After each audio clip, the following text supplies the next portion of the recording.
the two angels came to Sodom in the evening, and Lot was sitting in the gate of Sodom. When Lot saw them, he rose to meet them, and bowed himself with face to the earth, and said, My lords, turn aside, I pray you, to your servant's house, and spend the night, and wash your feet. Then you may rise up early, and go on your way. They said, No, we will spend the night in the street. But he urged them strongly.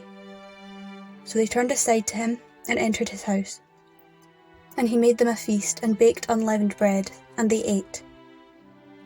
But before they lay down, the men of the city, the men of Sodom, both young and old, all the people, to the last man, surrounded the house. And they called to Lot, Where are the men who came to you tonight? Bring them out to us, that we may know them. Lot went out of the door to the men, shut the door after him, and said, I beg you, my brothers, do not act so wickedly. Behold, I have 2 daughters who have not known man. Let me bring them out to you, and do to them as you please. Only do nothing to these men, for they have come under the shelter of my roof. But they said, Stand back. And they said, This fellow came to sojourn, and he would play the judge. Now we will deal worse with you than with him. Then they pressed hard against the man Lot, and drew near to break the door. But the men put forth their hands, and brought Lot into the house to them, and shut the door. And they struck with blindness the men who were at the door of the house, both small and great, so that they wearied themselves groping for the door.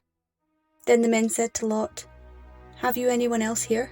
Sons-in-law, sons, daughters, or anyone you have in the city?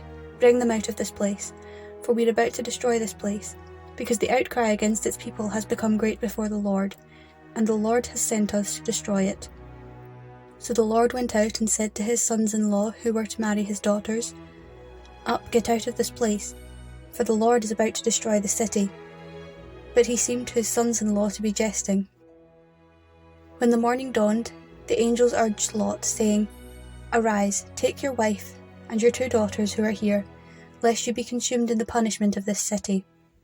But he lingered, so the 2 men seized him and his wife, and his 2 daughters by the hand, the Lord being merciful to them. And they brought him forth, and set him outside the city. And when they had brought him forth, they said, Flee for your life. Do not look back or stop anywhere in the valley. Flee to the hills, lest you be consumed. And Lot said to them, O no, my lords, behold, your servant has found favour in your sight, and you have shown me great kindness in saving my life. But I cannot flee to the hills, lest the disaster overtake me and I die. Behold, yonder city is near enough to flee to, and it is a little one. Let me escape there. Is it not a little one? And my life will be saved. He said to him, Behold, I grant you this favour also, that I will not overthrow the city of which you have spoken. Make haste, escape there, for I can do nothing till you arrive. Therefore the name of the city was named Zoar.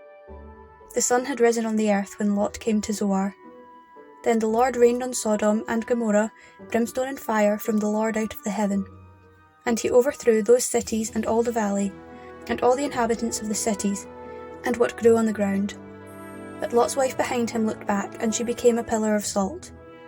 And Abraham went early in the morning to the place where he had stood before the Lord, and he looked down towards Sodom and Gomorrah, and toward all the land of the valley, and beheld, and lo, smoke of the land went up like the smoke of a furnace. So it was that when God destroyed the cities of the valley, God remembered Abraham, and sent Lot out of the midst of the overthrow, when he overthrew the cities in which Lot dwelt. Now Lot went up out to Zoar, and dwelt in the hills with his 2 daughters, for he was afraid to dwell in Zoar. So he dwelt in a cave with his 2 daughters. And the firstborn said to the younger, Our father is old, and there is not a man on earth to come in to us after the manner of all the earth. Come, let us make our father drink wine, and we will lie with him, that we may preserve offspring through our father.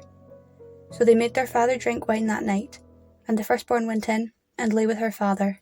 He did not know when she lay down or when she arose. And the next day, the firstborn said to the younger, Behold, I lay last night with my father. Let us make him drink wine tonight also. Then you go in and lie with him, that we may preserve offspring through our father. So they made their father drink wine that night also. And he did not know when she lay down or when she arose. Thus both the daughters of Lot were with child by their father. The firstborn bore a son, and called his name Moab. He is the father of the Moabites to this day.